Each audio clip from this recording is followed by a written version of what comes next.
താനാകെ മൂഡൌട്ടാണല്ലോ. എന്തു പറ്റി? തമ്പി പോയിട്ട് ഒരു 10 മിനിറ്റ് കഴിഞ്ഞു വാ. ഞാൻ ഈ ചെക്കന്റെ മൂഡൌട്ടൊക്കെ ഒന്ന് മാറ്റിയെടുക്കട്ടെ. താനിരിക്കും.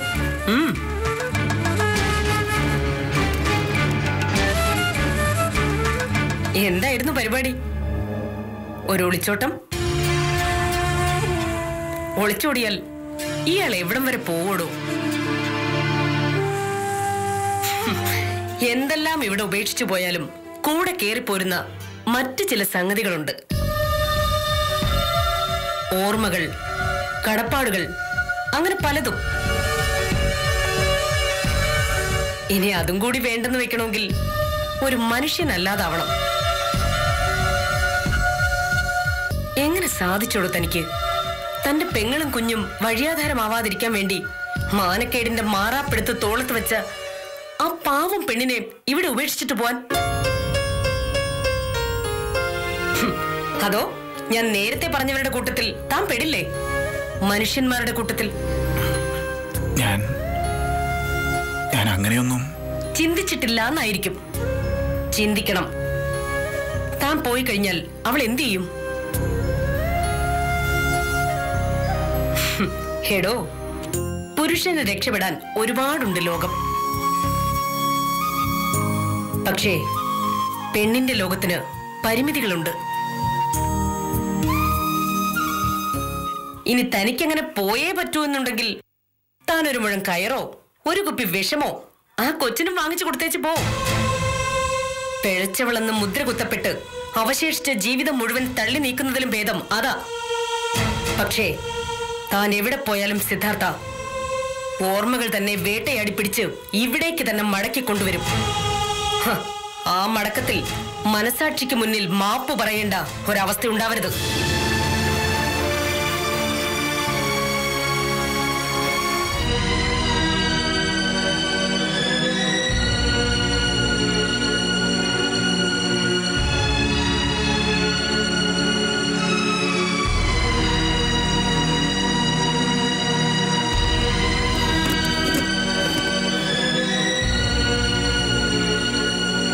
അവനെ ഒന്ന് കാണണ്ടേ മോളെ നിനക്ക്? കാണണ്ട മുത്തശ്ശ, എനിക്ക് അവനെ. വെള്ള ഉടുപ്പിട്ട് ഇരുമ്പഴിക്കുള്ളിൽ ഒരു പരാജിതനെ പോലെ തകർന്നു പോകും ഞാൻ കണ്ടു മോളെ അവന്റെ ആ നിൽപ്പ്. പക്ഷേ പരാജിതനെ പോലെയല്ല, കെണിയിലകപ്പെട്ട സിംഹത്തെ പോലെ. എങ്കിലും മിഴിപ്പൂട്ടിൽ ഭദ്രമായി അടച്ചു വച്ചിരിക്കുകയാ ഞാൻ ആ കാഴ്ച. ശത്രുവിനോടുള്ള വൈരമൊന്ന് കുറയുമ്പോ അതൊന്നുറച്ച് മിനുക്കിയെടുക്കാൻ ആ കാഴ്ച മതി എനിക്ക്. എങ്കിലും കുറെ നാളത്തേക്ക് നമ്മുടെ കണ്ണുകൾ മൂടപ്പെട്ടു പോയല്ലോ മുത്തശ്ശ. അല്ലെങ്കിൽ എന്റെ കുട്ടി ഇപ്പോ പുറത്തുണ്ടായനെ. നന്ദകുമാരൻ തമ്പി വെച്ച സുഷമ നന്നായി കളിച്ചു. അവിടെയാ നമ്മുടെ കണ്ണുകൾ മൂടപ്പെട്ടത്. ശ്രദ്ധ മുഴുവൻ തമ്പിയിലേക്കായിപ്പോയി. അർജുനൻ പുറത്തുണ്ടെന്നും കരുതി. ആയുധത്തെ അല്ല മുത്തശ്ശ, അതുപയോഗിക്കുന്ന ആളെയാ എതിരിടേണ്ടത്. നീ പറഞ്ഞത് ശരിയാ. ഈ കളി തുടങ്ങി വെച്ചത് മാനസയാ. സുഷമ കൂടി ഇടയ്ക്ക് നിന്ന് ജോയിൻ ചെയ്തപ്പോ അവളുടെ കരുത്ത് കൂടി. മാനസ എക്കാലത്തെയും നമ്മുടെ വഴിയിലെ ഒരു തടസ്സമാവള്. മൈനയിലേക്ക് എത്തി എന്ന് തോന്നുന്ന നിമിഷമായിരിക്കും സ്നേക്ക് ആൻഡ് ലാഡറിലെ അവസാനത്തെ പാമ്പിനെ പോലെ അവള് നമ്മളെ വിഴുങ്ങിക്കളയുക. വീണ്ടും ഗെയിം സീറോയിൽ നിന്ന് തുടങ്ങേണ്ടി വരും. അവൾ വേണുഗോപിനെ കെട്ടിയപ്പോ നമ്മുടെ വഴി ക്ലിയറായെന്ന് കരുതിയതാ. എന്നിട്ടിപ്പോ ഭാഗ്യം അവളുടെ കൂടെ നടക്കുന്നത് പോലെയാ. അല്ലെങ്കിൽ ആദ്യ വട്ടം തന്നെ ആ കല്യാണം അങ്ങ് നടന്നു പോയേനെ. ആ ഭാഗ്യത്തിന് അധികം ആയുസ്സുണ്ടാവില്ല. ഉണ്ടാവില്ല, അല്ലെങ്കിൽ ഉണ്ടാവരുത്. മാനസയുടെ പിന്നാലെ ഉണ്ടാവണം ഇനി നമ്മൾ. ഈ ഭൂമിയിൽ താൻ ജനിച്ചു പോയ നിമിഷത്തെ ശപിക്കണം അവള്.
സിദ്ധാർത്ഥ, ഇത് തികച്ചും അൺഒഫീഷ്യലായ മീറ്റിംഗ് ആണ്. എന്റെ കുടുംബത്തിൽ ഈയിടെ ഉണ്ടായ തകർച്ചയുടെ ഉള്ളുകളികൾ മുഴുവൻ അറിയാവുന്ന ആളായതുകൊണ്ട് സുഷമയുടെ സഹായം തേടിയെന്ന് മാത്രം.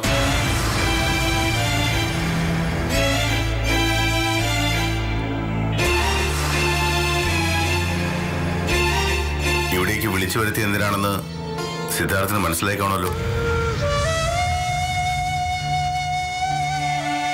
ഇതിനു മുമ്പും നമ്മൾ ഇക്കാര്യം കുറെ സംസാരിച്ചു കഴിഞ്ഞു. സിദ്ധാർത്ഥിന്റെ തീരുമാനം എന്താണെന്ന് മാത്രം പറഞ്ഞാൽ മതി. Yes or no.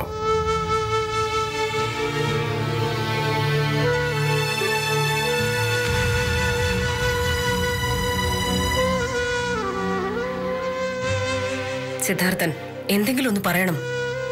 ഇത്രയും ദിവസമായിട്ടും ഒരു തീരുമാനത്തിൽ എത്തിയിട്ടില്ലേ സിദ്ധാർത്ഥൻ? ഗൗരി, ഞാൻ സംസാരിച്ചോളാം. അതിനു മുമ്പ് ഞാൻ മാനസയെ ഒന്ന് കണ്ടോട്ടെ. Hari, it's the limit. ഇതിലപ്പുറം താഴ്ന്നു കൊടുക്കാനാവും ഒരാൾക്ക്? സിദ്ധാർത്ഥ്, പോയി കണ്ടിട്ട് വരൂ.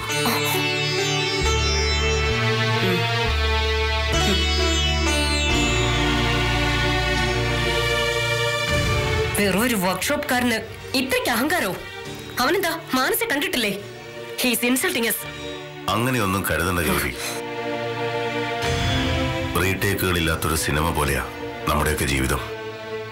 പ്രധാനപ്പെട്ട ഒരു നിമിഷത്തിലെ തീരുമാനം മാറിപ്പോയാൽ കഥ മൊത്തം മാറിയെന്നിരിക്കും.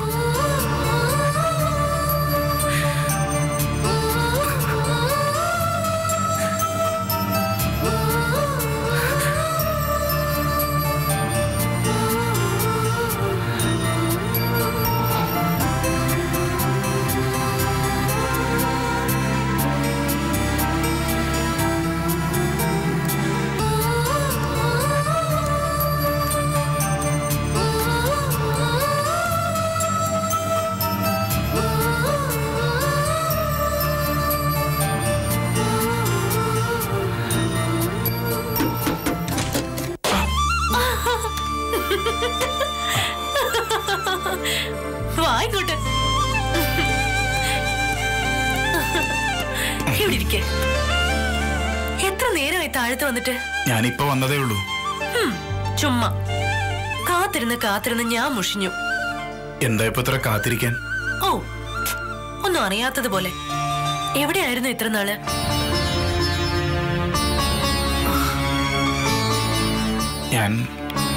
ഞാനിവിടെയൊക്കെ ഉണ്ടായിരുന്നു.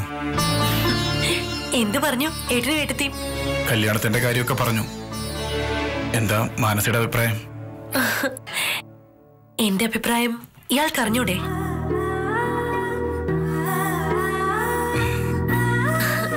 എനിക്ക് ഒരൊറ്റ ആഗ്രഹമുള്ളൂ സിദ്ധാർത്ഥ്, ചടങ്ങ് സിമ്പിൾ ആക്കണം. അങ്ങനെ പോരെ? ഇൻവൈറ്റീസിന്റെ ഒരു ലിസ്റ്റ് ഉണ്ടാക്കിയിട്ടുണ്ട് ഞാൻ. കാണണ്ടേ? ഇപ്പൊ വേണ്ട മനസ്സാ. എന്ത് പറ്റി സിദ്ധാർത്ഥന്? സുഖമില്ലേ? ആ, 2 ദിവസമായിട്ട് നല്ല സുഖമില്ല. അയ്യോ, ഡോക്ടറെ കണ്ടില്ലേ? ഷോ, ചൂടുണ്ടല്ലോ. ഹോസ്പിറ്റലിൽ പോവാൻ സിദ്ധാർത്ഥ്. സാരമില്ല മനസ്സാ, ശരീരത്തിന്റെ ചൂടൊക്കെ ഒരു ചുക്ക് കാപ്പി ഇട്ട് കുടിച്ചാൽ മാറിക്കോളും. മനസ്സാ, മൈനയുടെ? ഓ, ഞാനതങ്ങ് മറന്നു.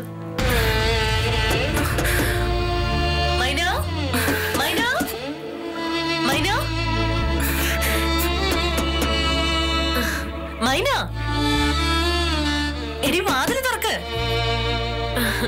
എടി, സിദ്ധാർത്ഥൻ വന്നിട്ടുണ്ട്, വാതിൽ തുറക്ക്. മൈന,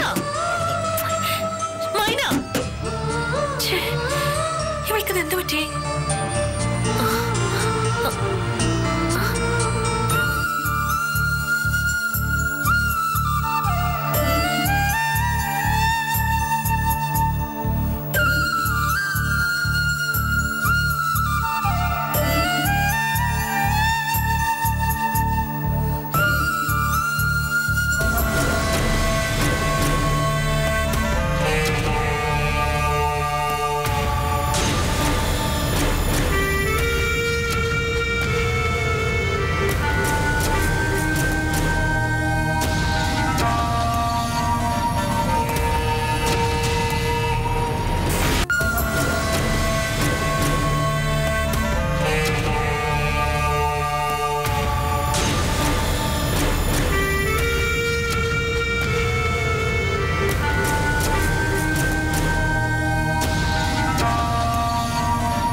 സിദ്ധാർത്ഥൻ എന്ത് തീരുമാനിച്ചു?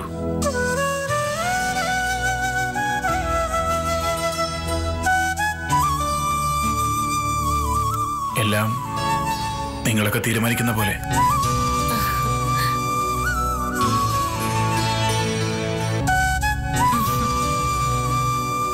ചടങ്ങിനി അധികം വൈകിക്കണമെന്നാ ഞങ്ങളുടെയൊക്കെ തീരുമാനം. അതൊക്കെ ഞങ്ങൾ ഡിസ്കസ് ചെയ്തു കേട്ടാ. സിമ്പിൾ ആയിരിക്കണം ചടങ്ങ്.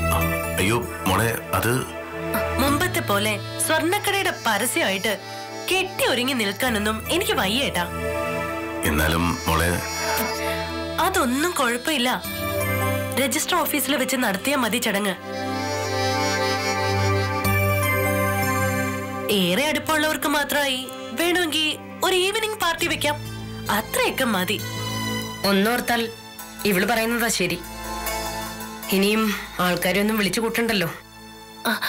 മാത്രല്ല ചെലവ് നന്നായിട്ട് കുറഞ്ഞു കിട്ടും.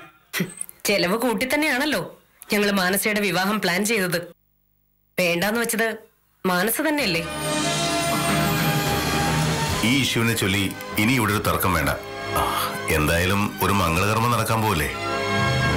അങ്ങനെ തോന്നുന്നില്ലല്ലോ സിദ്ധാർത്ഥന്റെ മുഖം കണ്ടിട്ട്. സിദ്ധാർത്ഥന് എന്തെങ്കിലും വിസമ്മതമുണ്ടോ ഈ വിവാഹത്തിന്? ഇല്ല. അപ്പോ നമുക്ക് മുന്നോട്ട് പോകാം അല്ലേ? അതെ.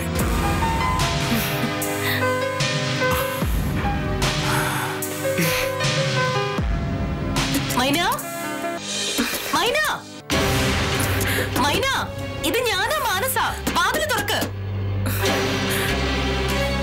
മൈന, സിദ്ധാർത്ഥൻ പോയി. തുറക്കണ പറഞ്ഞത്.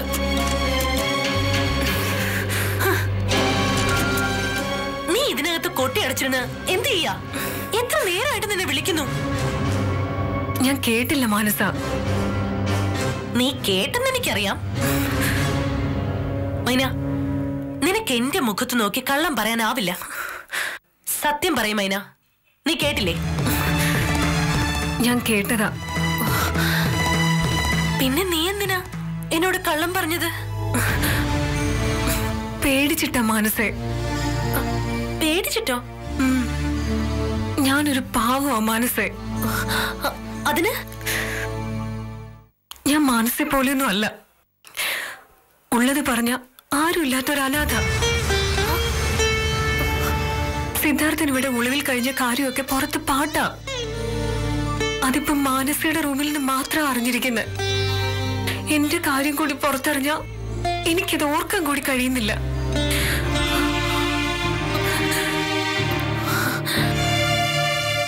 മാനസയ്ക്ക് എന്തെങ്കിലും പേരുദോഷം ഉണ്ടായ 1000 കൈകൾ കൊണ്ട് പൊതിഞ്ഞു പിടിക്കാൻ സ്വന്തം രക്തത്തിലുള്ള ഒരു സഹോദരനുണ്ട്. ഞാൻ അങ്ങനെയൊന്നും അല്ല മാനസ. എല്ലാവരും കൈവിടും. അതുകൊണ്ടാണ് ഞാൻ സിദ്ധാർത്ഥനുള്ളപ്പോ റൂം തുറക്കാതിരുന്നേ. സിദ്ധാർത്ഥനുമായി ഒരു ബന്ധവും എനിക്കുള്ളതായി പുറലോകം അറിയരുത്. ദയവ് ചെയ്ത് ഈ ഒരു കാര്യം മാനസ എനിക്ക് ഉറപ്പു തരണം. മൈന, നിന്റെ പേര് ഞാൻ പറയില്ല. ഇനി ഇതിന്റെ പേരിൽ എന്തെല്ലാം പ്രശ്നം ഉണ്ടായാലും നിനക്കെന്നെ വിശ്വസിക്കാം.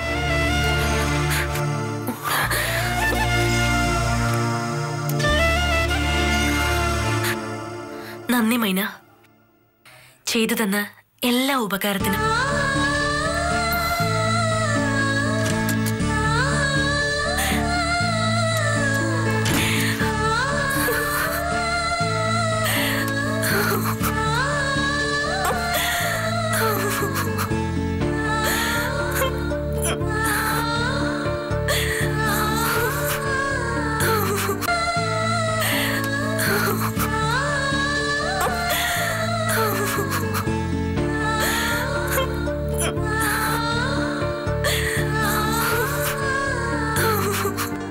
പുന്നാര അളിയന്റെ കൂടെ പോവാത്തെന്ത്? ഗൗരി, നീ എന്താ ഇങ്ങനെ? ഗൗരി എന്നും ഇങ്ങനെ തന്നെയാ ഹരി. മാറ്റം വന്നിട്ടുള്ളത് ഹരിക്കും ഹരിയുടെ പെങ്ങന്മാർക്കുവാ. ഗൗരി, നീ പറഞ്ഞിട്ടല്ലേ ഞാൻ മാനസയ്ക്ക് സിദ്ധാർത്ഥുമായി വിവാഹം ആലോചിച്ചതും അത് ഉറപ്പിച്ചതും? മാനസയ്ക്ക് വേണ്ടി ഞാനും അച്ഛനും കൂടി കണ്ടുപിടിച്ചുകൊണ്ടുവന്ന ചെക്കനാണ് സിദ്ധാർത്ഥനെന്ന് തോന്നുമല്ലോ ഹരിയുടെ പറച്ചിൽ കേട്ടാൽ. അതല്ലാതെ നമുക്ക് വേറെ നിവൃത്തിയില്ലല്ലോ ഗൗരി. അതൊക്കെ മനസ്സിലാകും. പെങ്ങളുടെ മുറിയിൽ 36 ദിവസത്തോളം താമസിച്ച് നമ്മളെയൊക്കെ വിട്ടിയാക്കിയ മിടുക്കന് പട്ടും വളയും നൽകി സ്വീകരണം വേണ്ടായിരുന്നെന്നേ ഞാൻ പറഞ്ഞുള്ളൂ. ഞാൻ എന്ത് വേണമായിരുന്നു എന്നാ ഗൗരി പറയുന്നത്? നമ്മുടെ ഗതികേട് കൊണ്ട് ഈ വിവാഹം നടത്തി കൊടുക്കുകയാണെന്ന് അവന് തോന്നണം. That's the message. നമ്മുടെ ഒരു സ്റ്റാൻഡേർഡ് വിട്ട് താഴരുത്. പെങ്ങളോട് സിമ്പതി തോന്നിയിട്ടും കൂടുതൽ ഫേവർ വല്ലതും ചെയ്യുന്നുണ്ടെങ്കിലേ അത് പിന്നീട് മതി. അല്ലെങ്കിൽ കല്യാണത്തിന് മുമ്പ് ഇത്രയൊക്കെ ചെയ്ത അളിയൻ തലയിൽ കയറി ഇരുന്ന് നിരങ്ങും. സ്നേഹം, സത്യസന്ധത, ആത്മാർത്ഥത ഇതൊക്കെ ആവശ്യം വരുമ്പോ 10 മില്ലി 50 മില്ലി എന്നിങ്ങനെയുള്ള കണക്കിൽ വിളമ്പാൻ എനിക്കറിയില്ല ഗൗരി. ഓ, ഞാനതങ്ങ് മറന്നുപോയി. ഒരു ഉപാധിയും ഇല്ലാതെ സ്നേഹം വിളമ്പുന്ന പെങ്ങളുടെ ഏട്ടനാണല്ലോ. പറഞ്ഞു ജയിക്കുന്നതിനേക്കാൾ ജീവിതത്തിൽ തോൽക്കാതിരിക്കാനാണ് ഗൗരി എനിക്കിഷ്ടം.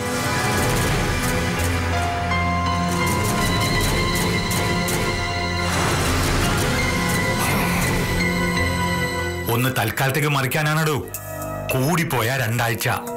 അതിനുള്ളിൽ ഏറ്റവും കൂടിയ മാർക്കറ്റ് റേറ്റിൽ തന്നെ പലിശ അടക്കം പണം തിരിച്ചു തന്നിരിക്കും ഞാൻ. നല്ല കാലവും മോശക്കാലവും ഒക്കെ ആർക്കും വരാം. എന്നും താൻ ഈ പട്ടിമത്തെ ഇരിക്കില്ലെന്ന് ഓർത്തോ. നാളെ ഒരു ദിവസം എന്റെ മുന്നിൽ കൈ നീട്ടി നിൽക്കേണ്ടി വരും തനിക്ക്. അന്ന് മുഖത്താട്ടി ഇറക്കി വിട്ടിരിക്കും അരവിന്ദാക്ഷൻ.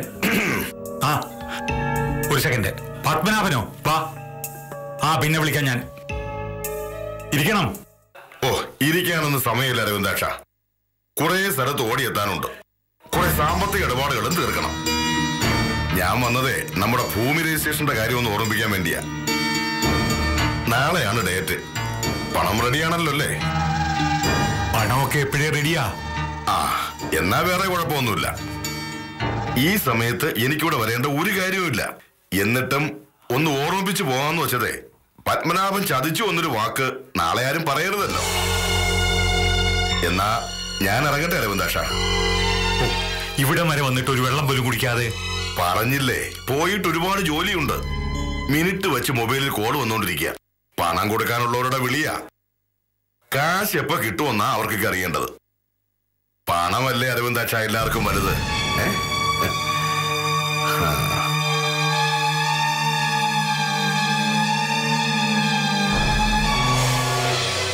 ഒരു റോളിംഗ് നടക്കില്ലെന്ന് അച്ഛൻ ഉറപ്പാണോ? ഇപ്പോഴത്തെ അവസ്ഥ വെച്ച് നാളെ 4 കോടി മറിക്കാൻ പറ്റുമെന്ന് തോന്നുന്നില്ലടാ. എല്ലാ വഴിയും നോക്കിയോ അച്ഛൻ? അതാടാ എനിക്കും മനസ്സിലാവാത്തത്. ആരും ഒന്നും സഹായിക്കാൻ തയ്യാറാവുന്നില്ല. എന്നാൽ ഒന്നും വിട്ടുപറയാനും തയ്യാറാകുന്നില്ല. അരവിന്ദാക്ഷൻ പൊട്ടിയെന്നൊരു വാർത്ത പെട്ടെന്ന് പരന്നിട്ടുണ്ടോ എന്നൊരു സംശയം. എല്ലാത്തിനും കാരണം ആ നശിച്ച കല്യാണമാ. ഉത്തരത്തിൽ നിന്ന് എടുക്കാനും പറ്റിയില്ല, കക്ഷത്തിൽ നിന്ന് പോവുകയും ചെയ്തു. നാളെ 4 കോടി കൊടുത്തില്ലേൽ അഡ്വാൻസ് കൊടുത്ത് 1 കോടി രൂപയും പോവല്ലേ? അങ്ങനെ പറയില്ലടാ മോനെ.